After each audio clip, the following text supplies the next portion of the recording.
नमस्कार, जय श्री राम। आप सभी का हमारे YouTube चैनल पे हार्दिक स्वागत व अभिनंदन है। आज का विषय वस्तु है कि जीवित पुत्रिका का व्रत, जिसको हम जीवतिया के नाम से भी जानते हैं। इसका व्रत 28 तारीख को रखना अच्छा रहेगा या 29 तारीख को? क्या है इसकी व्रत विधि और इसकी कथा क्या है, तथा इसका शुभ मुहूर्त कब है, व्रत प्रारंभ करने का और पारण करने का शुभ बेला क्या है? तो चलिए आप सब बने रहिए हमारे साथ। अब बात करते हैं इस व्रत के ऊपर कि इस व्रत को क्यों और किस लिए रखा जाता है।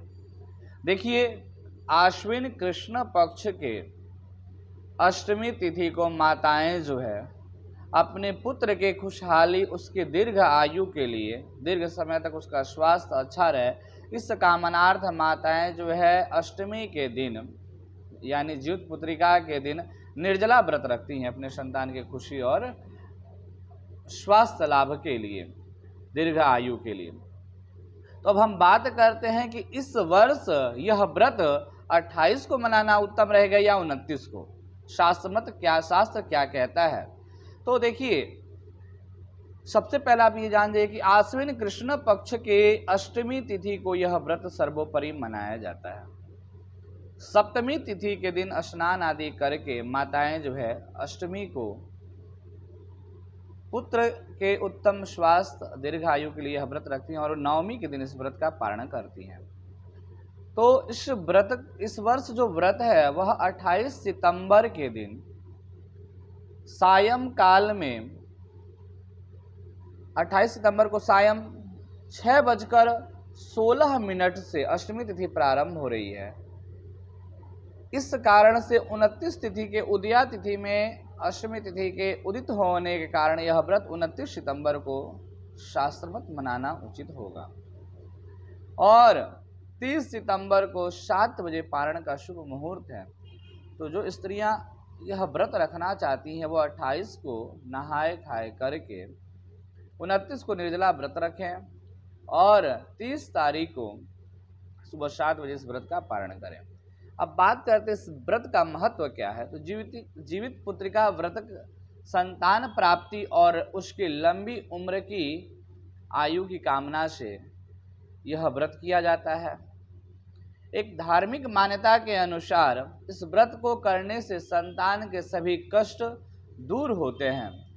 पौराणिक कथाओं के अगर अनुसार बात करें तो महाभारत काल में भगवान श्री कृष्ण ने अपने पुण्य कर्मों को अर्जित करके उत्तरा के गर्भ में पल रहे शिशु को जीवन दान दिया था। इसलिए यह व्रत संतान के रक्षा की कामना के लिए किया जाता है। मान्यता है कि इस व्रत के फल स्वरूप भगवान श्री कृष्ण संतान की रक्षा।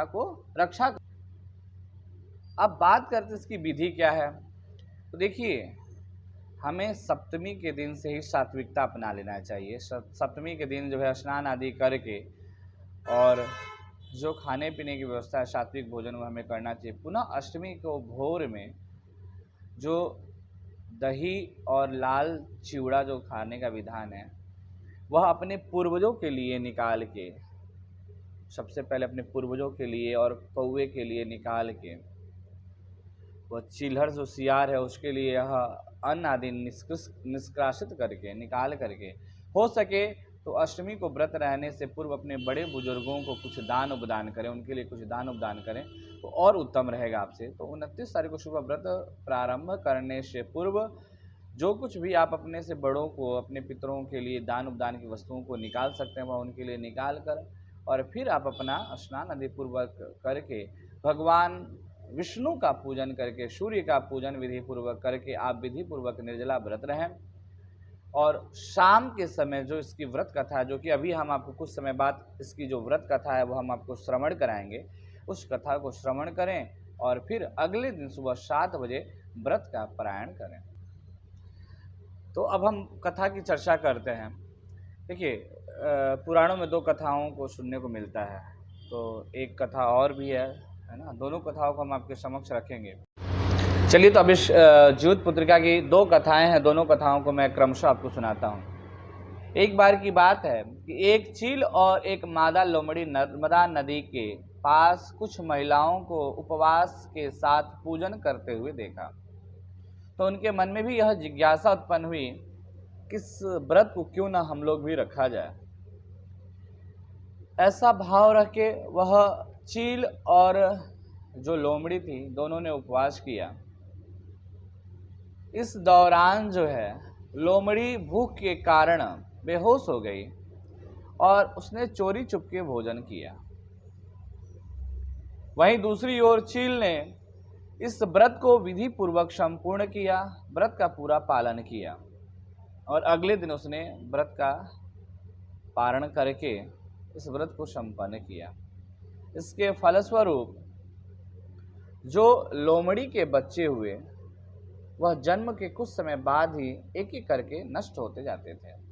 वहीं दूसरी ओर जो चील के बच्चे थे वह दीर्घ काल तक, उनकी लंबी आयु होती तो वह दीर्घ काल तक सुख को प्राप्त करते थे।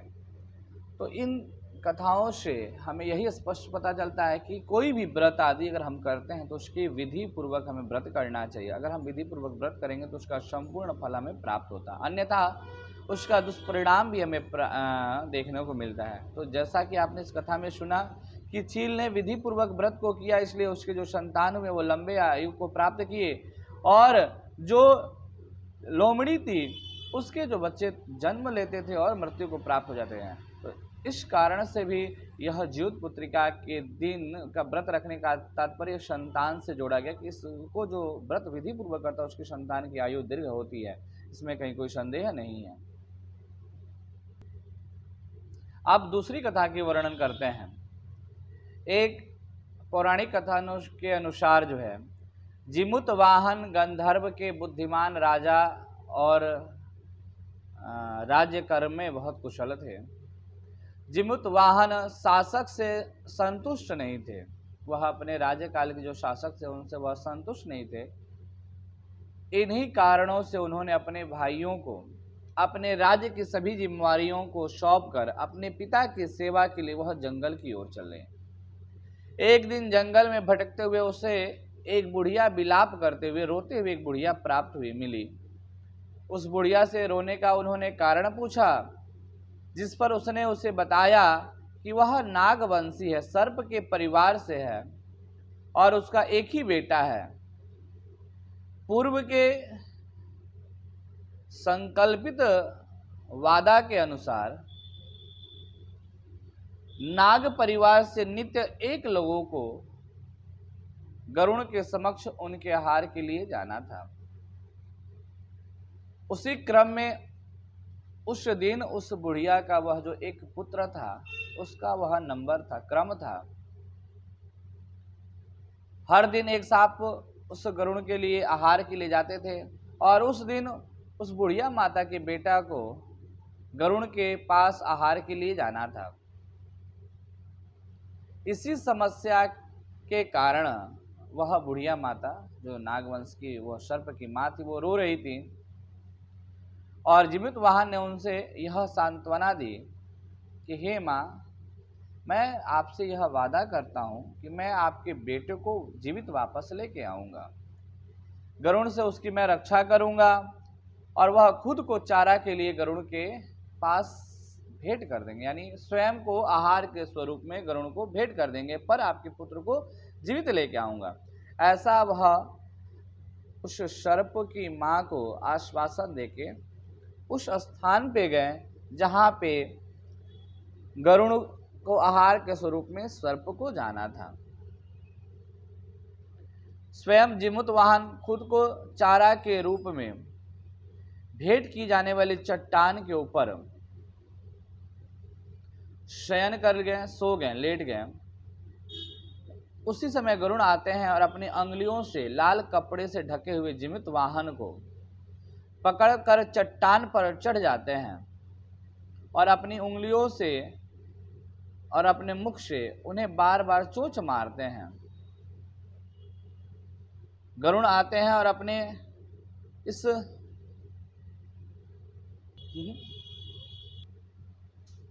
तो जब गरुण जी उनको बार बार अपने उंगलियों में फंसाते हैं और वह कोई प्रक्रिया नहीं देते हैं तो वह समझ जाते हैं कि कुछ ना कुछ मेरे साथ छल हुआ है। गरुण भगवान ऐसा सोचने लगते हैं। तो वहीं गरुण जी उनसे उनकी पहचान पूछते हैं तो जीवित वाहन उनसे अपना दृश्य दिखाते हुए वर्णन करते हैं कि हे गरुण, मैं जिमुत वाहन हूँ और मैं इस सर्प के रक्षा के लिए आज स्वयं आपके लिए बलि बन के आया हूँ। आप मुझे आहार स्वरूप ग्रहण करें। तो इस वीरता को देख के गरुण भगवान, जिमुत वाहन के इस वीरता को देखकर वह प्रसन्न होते हैं और इस परोपकार भाव को देखकर वह प्रसन्न होके सर्पों की कोई बलि नहीं लेने की वह उन्हें आश्वासन देते हैं।